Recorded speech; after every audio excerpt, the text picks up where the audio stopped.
لما قررت ادخل صيدله تحديدا جامعه الجلاله، كان نفسي في حد يقول لي الرحله كامله اللي هو خاضها في الجامعه، سواء بقى المميزات والعيوب، المشاكل اللي قابلها في السكن، الدراسه جوه الجامعه، الدكاتره اللي كانوا موجودين. كان نفسي في داتا كامله اشوفها حرفيا، اشوف مستقبلي كده بعيني، وبعدها ابدا احدد هي دي الجامعه اللي انا عايزها وهي دي الكليه اللي انا عايزها ولا لا. لكن للاسف ده ما كانش اوبشن عندي، وما لقيتش الحاجه زي دي، وكنت بضطر اروح لشخص من اللي اكبر مني، سواء بقى في الكليه او ناس في الجامعه، وابدا اسمع منهم. وبتلاقي الكلام وعكسه، وما لقيتش حد يحكي لي التجربه بتاعته كامله. فقررت ان انا اكون الشخص ده لغيري، واحكي لك تجربتي كامله في جامعه الجلاله، سواء بقى من حيث الجامعه او الكليه، وانت اختار وشوف دي اللي مناسبه ليك فعلا ولا لا. قبل اي حاجه لازم تكون عارف ان الجامعه اللي انت ناوي تدخلها، اهم حاجه تسالها قبل ما تدخل الجامعه دي شهادتها معتمده ولا لا. شهاده الجامعه معتمده او لا بتنقسم لثلاث حاجات.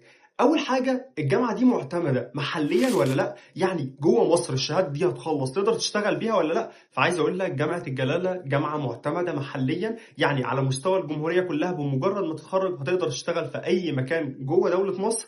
ليه؟ لان الجامعه دي تعتبر جامعه اهليه، يعني حكوميه، يعني الدوله معترفه بيها. الجزء الثاني من معتمده، هي معتمده خارجيا ولا لا، يعني الشهاده دي بعد ما اخلص لو حبيت اسافر دوله من دول الخليج، حبيت اسافر دوله من دول اوروبا، اقدر اسافر بالشهاده بتاعتي ولا لا. اللي عايز اقوله لك، حتى الان الشهاده تعتبر مش معتمده، الا بعض الكليات جوه الجامعه، زي الكليات اللي هي تبع بيزنس، الكليات اللي تبع هندسه. على كده انا لو خلصت انا شهادتي مش معتمده وما اقدرش اسافر بيها. اللي عايز اقوله لك، هي هتفضل مش معتمده لحد ما تتخرج دفعات من الكليه. حاليا متخرج اول دفعه، يعني خلال سنه او سنتين بالظبط هتلاقي الجامعه شهادتها بقت معتمده عادي جدا، وتقدر تسافر بيها. يعني انت كشخص داخل السنه دي انت مش هتتاثر ابدا بالموضوع ده، وباذن الله هتكون شهادتك معتمده عادي جدا. الحاجه الاخيره بقى، بعيدا عن الشهاده معتمده محليا ومعتمده دوليا، الجامعه دي الخريجين بتوعها بيبقوا مطلوبين ولا لا. الموضوع ده بيعتمد على ان الشركات نفسها بتطلب خريجين من الجامعه دي ولا لا. في جامعات من قوتها بتلاقي الشركات نفسها تبدا تقول انا مش هقبل غير ب 20 واحد يكون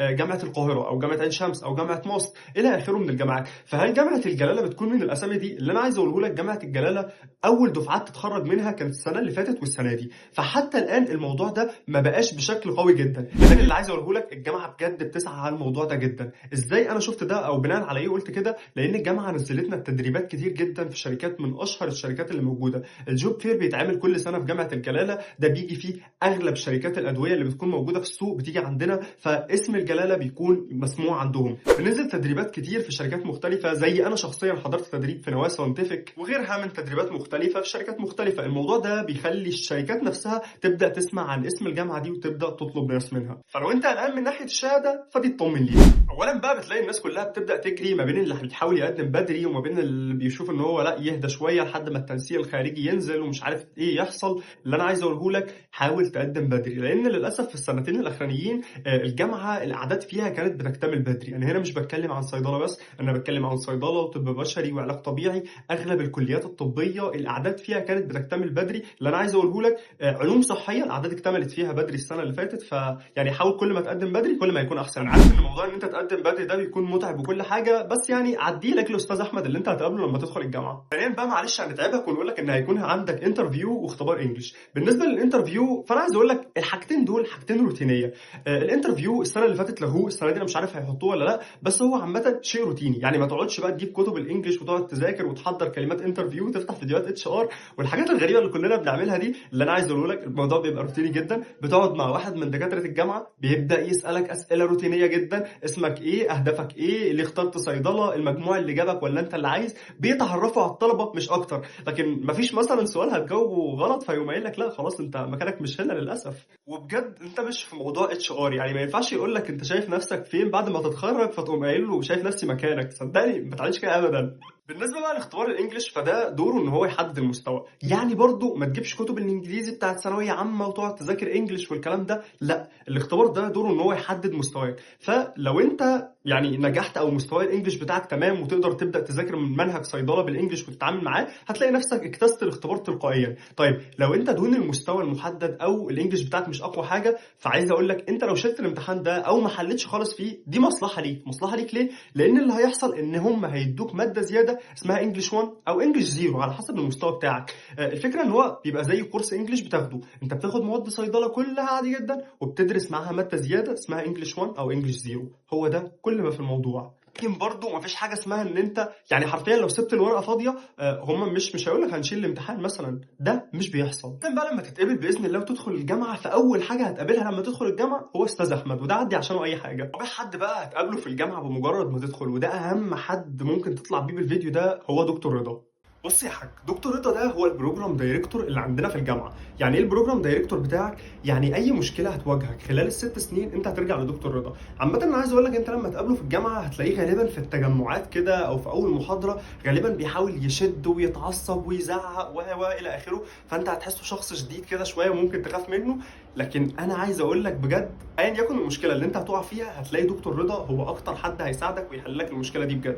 وده يعني عايز اقول لك مش حد حكى لي، ده عن تجارب شخصيه، مشاكل انا اتحطيت فيها ورحت لدكتور رضا، صدقني والله مش هيتاخر عنك ابدا. وصدقني انا هنا مش بقصد مشكله بعينها، سواء بقى كانت مشكله شخصيه عندك، مشكله فاتك امتحان، اتاخرت على امتحان، قانون في الجامعه انت خالفته الى اخره، صدقني هو مش هيتاخر عنك وهيكون دايما معاك. فانت مبدئيا كده من اول يوم اعرف طريق مكتب دكتور رضا، لان اي مشكله تتحط فيها تكون بترجع له على طول. عايز اديكم مثال لمشكله حصلت لي والله ورجعت لدكتور رضا، بس حاسس ان الحاجات دي ما ينفعش تحكي على السوشيال ميديا، يلا نحكيها. بص يا صديقي، كان اول برزنتيشن ليا في الجامعه كلها، اول يوم احضر برزنتيشن.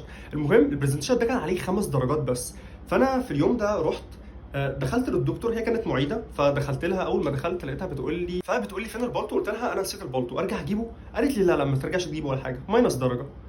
فانا قلت اوكي ماشي، يعني سكت ومشيت الدنيا، قلت فاضل 4 وهطلع اجيبهم، وكمان ما كنتش عايز اوتر نفسي لان طالع دلوقتي اول برزنتيشن ليا. المهم لسه جاي اطلع لقيتها بتقول لي فين الورق؟ المفروض البرزنتيشن اللي انا هطلع اشرحه اكون طابعه في ورق. فانا قلت لها انا ما طبعتوش، لو كده هرجع اجيبه هو بالبلطو. قالت لي لا ماينس درجه كمان. فانا بسم الله الرحمن الرحيم انا طالع البرزنتيشن ومعايا 3 درجات فاضلين لي اصلا، والموضوع يعني عايز اقول لك كونه اول برزنتيشن الواحد اتوتر من غير حاجه. فانا خلاص بقى كنت بدات اتعصب، فقلت لها تمام وقمت عامل كده بالظبط. قالت لي مش عاجبك؟ فما ردتش وقمت طالع. قالت لي ماينس درجه كمان. الشاهد في الموضوع انا طلعت الحمد لله، خدت الدرجتين عادي جدا، يعني عملت البرزنتيشن حلو، خدت الدرجتين من اصل 5. فانا خلصت ما ردتش ولا عملت اي حاجه وطلعت الدكتور رضا. والله انا فاكر بالنص، انا رحت قلت له كده، قلت له دكتور الامر بيحكي في 1 2 3 حصل الموقف ده بشكل كامل، وانا اللي انا اعرفه، انا كنت لسه داخل الجامعه جديد، قلت له اللي انا اعرفه ان احنا لما بنروح نشتكي على معيد احنا بنشيل الماده، فلو الموضوع فيه ان انا اشيل الماده فخلاص انا مش عايز اشتكي ومش فارق، يعني 3 درجات احسن من اشيل ماده. والله انا قلت كده بالنص. فدكتور رضا ضحك كده وقام قايل لي لا استنى. المهم هو خدني عند دكتور الماده نفسه بقى مش المعيده. فانا قلت خلاص كده رسميا انا، خصوصا ان الدكتور ده كان شديد شويه، فدخلني للدكتور. المهم اتكلموا الاثنين شويه، وبعد كده لقيته قال لي احكي الموقف للدكتور، حكيت له الموقف بشكل كامل، فالدكتور قال لي ما تقلقش الموضوع ده مش هيتكرر. فانا قلت مش هيتكرر المهم هشيل. فكمل الضحك وعدينا الموقف ونسيت الموضوع اصلا.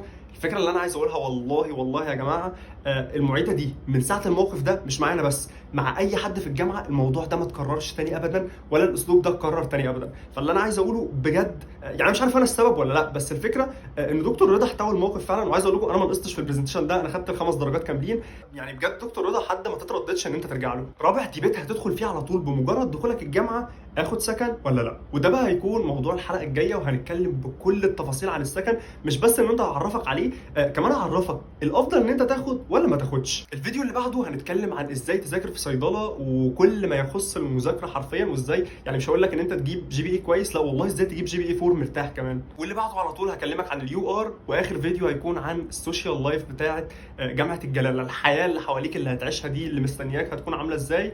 اخر حاجه عايز اقولها لك كدكتور صيدلي، لا مش هقولها لك. السلام عليكم.